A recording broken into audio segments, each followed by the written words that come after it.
ഇതാണ് നമ്മൾ air filter. ഇതിൻ്റെ അകത്താണ് ഇരിക്കുന്നത്. വലിയ പ്രശ്നമില്ല. അകത്തൊക്കെ കുറച്ച് ഇതിപ്പോൾ നമ്മളെ പുതിയ എയർ ഫിൽട്ടർ ഇതായിരിപ്പുണ്ട്.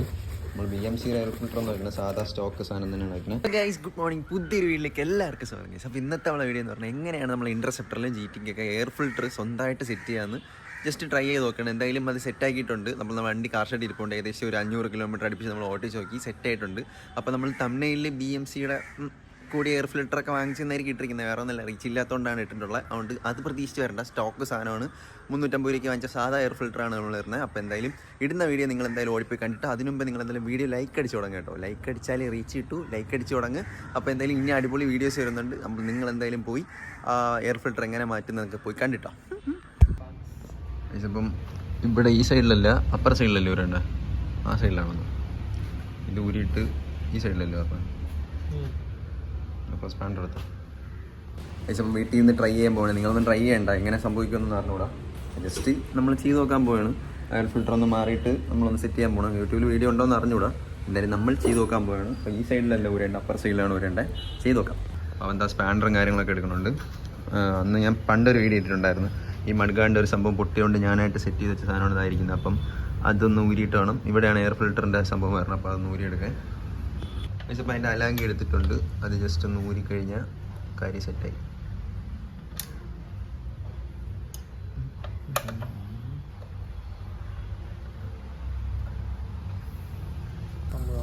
അതിൻ്റെ സംഭവം ഊരിയിട്ടുണ്ട്. പിന്നെ ആ സൈഡിലത്തെ ബോക്സ് ഊരിയിട്ട് വേണം നമ്മൾ എയർ ഫിൽറ്റർ എങ്ങനത്തെ ഗതിയാണെന്ന് അറിഞ്ഞൂടാ. ഇപ്പം എയർ ഫിൽറ്റർ വെച്ചിട്ട് ഏകദേശം 7500 കിലോമീറ്റർ ഓടി. കറുത്തിട്ടുണ്ടോ എന്ന് അറിഞ്ഞൂടാ. അത് പേപ്പറിൻ്റെ എയർ ഫിൽറ്ററാണ്. അങ്ങനെയല്ലേ പറയണം, പേപ്പറിൻ്റെ എയർ ഫിൽറ്ററാണ്. അപ്പം അത് എങ്ങനെയായി ചീത്തയെന്ന് അറിയില്ല. നമ്മൾ പുതിയത് വാങ്ങിച്ചിട്ടുണ്ട്, ബാഗിനകത്തിരിക്കൊണ്ട് ഊരി നോക്കാം ഇങ്ങനെയാണ് അതിൻ്റെ അവസ്ഥ. ഈ സൈഡ് അങ്ങനെ അധികം ഊരാറില്ല, ഇവിടെ ലോക്കുള്ളതുകൊണ്ട് വലിയ വൃത്തികേടില്ല. ഇല്ലേ ഇതൊക്കെ ഒന്ന് തുടച്ചൊക്കെ ഈ സാധനങ്ങളൊക്കെ ഇരിക്കട്ടെ. അപ്പോൾ ഇതാണ് നമ്മൾ എയർ ഫിൽറ്റർ. ഇതിൻ്റെ അകത്താണ് ഇരിക്കുന്നത്. അപ്പോൾ ഈ 3 സ്ക്രൂ ഊരിയിട്ട് നമുക്കിതൊന്ന് ഊരി നോക്കാം എങ്ങനെയാവും നോക്കാം. 7000 കിലോമീറ്റർ ഓടിയോണ്ട് എനിക്ക് തോന്നുന്നു കറുത്ത് വെക്കാണെന്ന് തോന്നുന്നു. നമ്മൾ പുതിയ ഒരെണ്ണം വാങ്ങിച്ചിട്ടുണ്ട്, കാണിച്ചു തരാം. അത് 350 രൂപ ആയിട്ടുള്ളൂ. നിങ്ങളെ സ്പെയറിലേക്ക് കിട്ടും. വീട്ടിന് ട്രൈ ചെയ്ത് മാറണമെന്നുണ്ടെങ്കിൽ ഇതുവരെയൊക്കെ ചെയ്താൽ മതി. പിന്നെ സൂക്ഷിച്ചോണം ചെയ്യാം. അതിൻ്റെ അകത്ത് പൊടിയോ ഒന്നും പോകാൻ വേണ്ടി സൂക്ഷിച്ചോണം ചെയ്യാം. ഊരണം എന്തായാലും നോക്കാം. പക്ഷേ ഇപ്പോൾ എൻ്റെ സ്പാൻഡറല്ല, എൻ്റെ സംഭവങ്ങളൊക്കെ എടുത്തിട്ടുണ്ട്. അപ്പോൾ നിങ്ങൾ സൂക്ഷിച്ച് തന്നെ ഊരാട്ടോ. അതിൻ്റെ പിരിയൊന്നും പോകല്ലേ. അപ്പോൾ നിങ്ങൾ പതിയെ സാവധാനം ഇരുന്ന് ഊരിയാൽ മതി. ഊരെണ്ണുണ്ടെങ്കിൽ നിങ്ങൾ വീട്ടിൽ നിന്ന് ഊരായിരിക്കണതാണ് നല്ലത്. നമ്മൾ ചുമ്മാ ട്രൈ ചെയ്ത് നോക്കുകയാണ്. നമുക്ക് പിന്നെ കുഴപ്പമില്ല. ജസ്റ്റ് അപ്പുറത്ത് കടയുള്ളതുകൊണ്ട് ഇവിടെ നിന്ന് പറ്റിയില്ലെങ്കിൽ അവിടെ വെച്ചിട്ടുണ്ട്. കടയുള്ളതുകൊണ്ട് നമുക്കൊണ്ട് ശരിയാക്കാൻ പറ്റും. അതുകൊണ്ട് നിങ്ങൾ ഊരണ്ട, കണ്ടോ, നിങ്ങൾ കണ്ടു നോക്കാം എങ്ങനെയാണ് ഊരുന്നതെന്ന്. കൂടുതൽ വൃത്തിയായിട്ടാണ് ചെയ്യുക. അതുകൊണ്ട് വണ്ടി കഴുകിയിട്ടൊക്കെ വേണം ചെയ്യേണ്ടത്. കാരണം എയർ ഇൻടേക്ക് ചെയ്യേണ്ടതില്ലേ. അപ്പം എന്തെങ്കിലും പൊടിയോ കാര്യങ്ങളൊക്കെ പോയി കഴിഞ്ഞാൽ പണിപാളും. അതുകൊണ്ട് നിങ്ങൾ സൂക്ഷിക്കുക.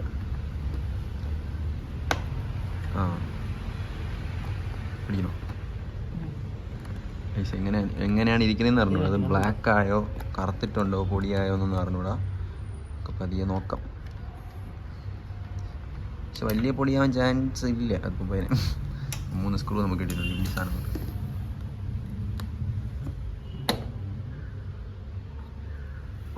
കറുത്ത് കേട്ടോ.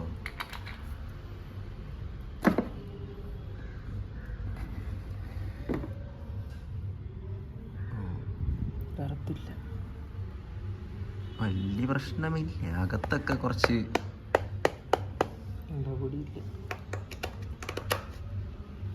പൊടിയില്ല. പക്ഷെ വലിയ വൃത്തികേടൊന്നും ഇല്ല കേട്ടോ. എന്തായാലും നമ്മൾ പുതിയത് വാങ്ങിച്ചുകൊണ്ട് എന്തായാലും പുതിയത് വയ്ക്കാം. ഇതാണ് ഇതിൻ്റെ അകത്തിരുന്ന എയർ ഫിൽറ്റർ. വലിയ പൊടിയൊന്നുമില്ല, എന്നാലും കുറച്ച് പൊടിയൊക്കെ ആയിട്ടുണ്ട്. എന്തായാലും നമ്മൾ ഊരി കൊണ്ട് പുതിയത് തന്നെ വാങ്ങിച്ച് വയ്ക്കാമെന്ന് വിചാരിച്ച് വാങ്ങിച്ചിട്ടുണ്ട്. അപ്പം അകത്തൊക്കെ കുറച്ച് കറുത്തിട്ടുണ്ട്. ഞാൻ പുറത്തിറങ്ങി കാണിച്ചു തരാം. എന്താ അകത്തൊക്കെ കുറച്ച് കറുത്തിട്ടുണ്ട്. എന്തായാലും കുഴപ്പമില്ല. നമ്മൾ പുതിയത് വാങ്ങിച്ചുകൊണ്ട് എന്തായാലും പുതിയത് വയ്ക്കാമെന്ന് വെച്ച്. വലിയ സീനില്ല. ഇപ്പോൾ 7000 കിലോമീറ്റർ ഓടി. ഇപ്പോൾ വലിയ പൊടിയൊന്നും ആയിട്ടില്ല. അപ്പോൾ നോക്കാം. നമുക്ക് എന്തായാലും അവൻ്റെ അകത്തൊക്കെ തുടച്ചുകൊണ്ടിരിക്കണം. തുടച്ചിട്ട് നമുക്ക് പുതിയ സാധനം എങ്ങനെ നോക്കാം. ഇതിപ്പോൾ നമ്മൾ പുതിയ എയർ ഫിൽറ്റർ ഇതായിരിപ്പുണ്ട്. നമ്മൾ BMC എയർ ഫിൽറ്റർ എന്ന് പറയുന്നത് സാധാ സ്റ്റോക്ക് സാധനം തന്നെയാണ് വയ്ക്കുന്നത്. അതിന് 5000 രൂപ മുടക്കാനൊന്നും ഇല്ല. അതുകൊണ്ട് നമ്മൾ 329 രൂപ അതിൻ്റെ സാധനമാണ് വാങ്ങിച്ചിരിക്കുന്നത്. പൊടിക്കുക. ഇതാണ് നമ്മളുടെ പുതിയ സാധനം. മഞ്ഞയാണോ അത്? ഇത് വെള്ളമായിരുന്നില്ല. ഇല്ല അതല്ല, എങ്ങനെയാണ് വരുന്നത്? അത് ഡാർക്കാണ്. മറ്റേവിടെ അതായിരിക്കും. രണ്ടിൻ്റെ വ്യത്യാസം കണ്ടോ കേട്ടോ. ഇതിൻ്റെ കറുത്ത് ഇങ്ങനെ കാണുന്നുണ്ടോ? രണ്ടിൻ്റെ വ്യത്യാസമുണ്ട്. ഇത് പുതിയതാണ്, ഇത് പഴയതാണ്. അപ്പോൾ അതിൻ്റെ കളറിൻ്റെ ഒക്കെ വ്യത്യാസം കണ്ടോ. എന്തായാലും മാറ്റാൻ ടൈം ആയില്ലെങ്കിലും മാറ്റാമെന്നങ്ങ് വിചാരിച്ചു. ഇതിൻ്റെ കണ്ടില്ലേ, കറുത്ത് സെറ്റാക്കി ചെയ്തൊക്കെ ഉണ്ടോ കളർ. അപ്പോൾ നമ്മളെന്തായാലും ചേഞ്ച് ആക്കാമെന്ന് വിചാരിച്ച്. അപ്പോൾ ഗൈസ് നമുക്ക് ചേഞ്ച് ആക്കണേ കൂടെ കാണാം. അപ്പോൾ നിങ്ങൾ റിസ്ക് എടുത്ത് ചെയ്യണമെന്നില്ല, നമ്മൾ ജസ്റ്റ് ഒന്ന് അറിയാവുന്നതുകൊണ്ട് ചെയ്യുന്നതെന്നുള്ളതുകൊണ്ട് നിങ്ങൾ റിസ്ക് എടുത്ത് ചെയ്യണമെന്നില്ല. അപ്പോൾ എങ്ങനെയാണ് വയ്ക്കുന്നതെന്നും കൂടെ കാണിച്ചു തരാം കേട്ടോ. ഗൈസ് ഊരി ഇതുപോലെ തന്നെ നമ്മൾ കറക്റ്റ് അതേപോലെ അങ്ങ് വെച്ചിട്ടുണ്ട്. ഇനി നേരത്തെ ബോൾട്ടും കാര്യങ്ങളൊക്കെ ഇട്ട് ഒന്ന് സെറ്റ് ചെയ്ത് വെക്കുക. ഇതാണ് അതിൻ്റെ ബോൾട്ട്. ഈ 3 ബോൾട്ടും കൂടെ ഇട്ട് നമുക്ക് റെഡിയാക്കാം. അപ്പോൾ എയർ ഫിൽട്ടർ മാറി.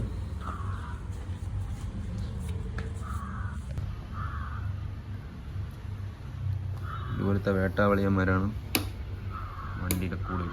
ഓടാ അയ്യോ ഫിൽട്ടർ ആ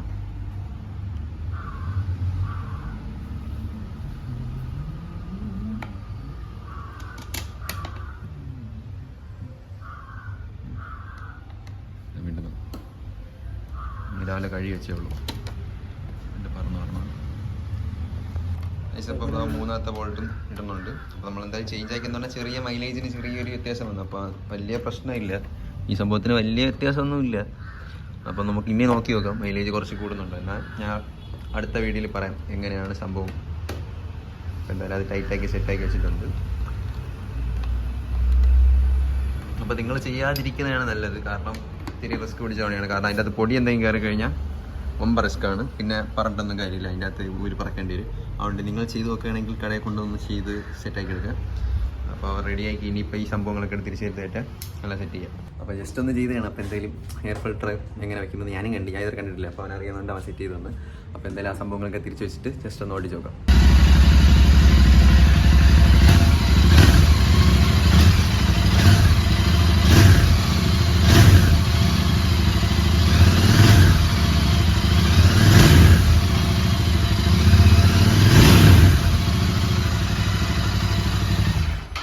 അപ്പോൾ കേസ് വേറെ സീനൊന്നുമില്ല, ശബ്ദമൊക്കെ ഓക്കെയാണ്. അപ്പോൾ നമുക്ക് എന്തായാലും തിരിച്ച് സാധനങ്ങളൊക്കെ എടുക്കാം. നിങ്ങൾ എയർ ഫിൽറ്ററൊക്കെ മാറ്റുന്നത് കണ്ടില്ലേ, എങ്ങനെ ഉണ്ടായിരുന്നു? എന്തായാലും ജസ്റ്റ് ചെറിയൊരു പരിപാടിയാണ്. എന്തായാലും നിങ്ങൾ ട്രൈ ചെയ്യണമെന്ന് ഞാൻ പറയില്ല. നിങ്ങൾ പറ്റുമെന്നുണ്ടെങ്കിൽ ചെയ്ത് നോക്ക്. എന്തായാലും ജസ്റ്റ് പൊടിയൊക്കെ ഉണ്ടെങ്കിൽ തുടച്ചിട്ടൊക്കെ സെറ്റ് ചെയ്താൽ കുഴപ്പമില്ല. അതിൻ്റെ അത് പൊടി ഇറങ്ങിക്കഴിഞ്ഞാൽ കുറച്ച് ടാസ്ക്കാണ്. കാരണം അത് എയർ വലിച്ചെടുക്കുന്ന സംഭവമായതുകൊണ്ട് കുറച്ച് പ്രശ്നമാകുന്നുണ്ട്. നിങ്ങൾ ചെയ്യുവാണെങ്കിൽ ചെയ്തോ, എന്നാൽ കടയിൽ കൊടുത്ത് നിങ്ങൾക്ക് പൈസയും കളയണ്ട. അതുകൊണ്ടാണ് ഞാൻ ചെയ്തത്. ഞാൻ ചുമ്മാ ജസ്റ്റ് ട്രൈ ചെയ്ത് നോക്കിയെന്നുള്ളൂ. എനിക്കറിയായിരുന്നു, എനിക്കല്ല കൂട്ടുകാരനെ അറിയായിരുന്നു, അതുകൊണ്ട് ചെയ്തതേ ഉള്ളൂ. അപ്പോൾ വണ്ടി ഇതാ അവിടെ മൂടി പുതച്ച് വെച്ചിട്ടുണ്ട്. വണ്ടി ഞാൻ പറഞ്ഞ പോലെ മോഡിഫൈ ചെയ്ത് സെറ്റപ്പ് ആക്കി വെച്ചിട്ടുണ്ട്. ഏകദേശം 10,000 രൂപ അടുപ്പിച്ച് മോഡിഫൈ ചെയ്താണ് വെച്ചിട്ടുള്ളത്. അതിൻ്റെ വീഡിയോ ഉടനെ പറഞ്ഞുകൊണ്ട് ചെറിയ ഡെയിലി വീഡിയോ എടുക്കേണ്ട ഒരു ചെറിയ ടാസ്ക് ആയിട്ട് മാത്രം നമ്മളിപ്പോൾ ചെയ്യണില്ല. എന്തായാലും ഉടനെ അതിൻ്റെ വീഡിയോ ഡെയിലി വീഡിയോ വരുന്നുണ്ട്. എന്തായാലും നിങ്ങൾ വീഡിയോ ലൈക്ക് ചെയ്ത് തന്നെ കാണാം, ചാനൽ സബ്സ്ക്രൈബ് ചെയ്യുക, എന്തായാലും മാക്സിമം ഫ്രണ്ട്സിലോട്ട് ഷെയർ ചെയ്ത് കൊടുക്കുക. അപ്പോൾ എന്തായാലും ഇതിൻ്റെ വീഡിയോ വണ്ടി തിരിച്ച് ജസ്റ്റ് ഒന്ന് കാണിച്ചു തരാം. പക്ഷേ നിങ്ങൾ ഹൈറ്റ് ആകുമ്പോൾ തന്നെ മനസ്സിലായി എന്തൊക്കെ ചെയ്തിട്ടുണ്ട്. അപ്പോൾ എന്തായാലും അതിൻ്റെ വീഡിയോ ഉടനെ വരുന്നുണ്ട്. അപ്പം നിങ്ങൾക്ക് ചാനൽ സബ്സ്ക്രൈബ് ചെയ്താണ്ട് സബ്സ്ക്രൈബ് ചെയ്യുക, ലൈക്ക് അടിക്കുക, വണ്ടി തിരിച്ച് കാണിച്ചിട്ട് വീഡിയോ ഉണ്ടാക്കുക. ഇതിൻ്റെ ഹൈറ്റ് കണ്ടിട്ടുണ്ടെങ്കിൽ തോന്നുന്നു നേരത്തെ ആ ഒരു ഡോമിനറിൻ്റെ ഹൈറ്റിൻ്റെ അടുപ്പിച്ച് വരുമായിരുന്നു. ഇപ്പോൾ ഹൈറ്റ് കുറവുണ്ട്, ബാക്കിൽ ഹൈറ്റ് കുറവുണ്ട്, എക്സോസ്റ്റിൻ്റെ അവിടെ എന്തൊക്കെ മാറ്റമുണ്ട്, എന്തൊക്കെ ചേഞ്ച് ഉണ്ട്. അതുകൊണ്ട് കേസ് എന്തായാലും നിങ്ങൾ വാച്ച് ചെയ്യുക, ലൈക്ക് അടിക്കുക. പുതിയൊരു വീഡിയോ വരുന്നതിന് എല്ലാവർക്കും ബൈ, സബ്സ്ക്രൈബ് ആൻഡ് ലൈക്ക്.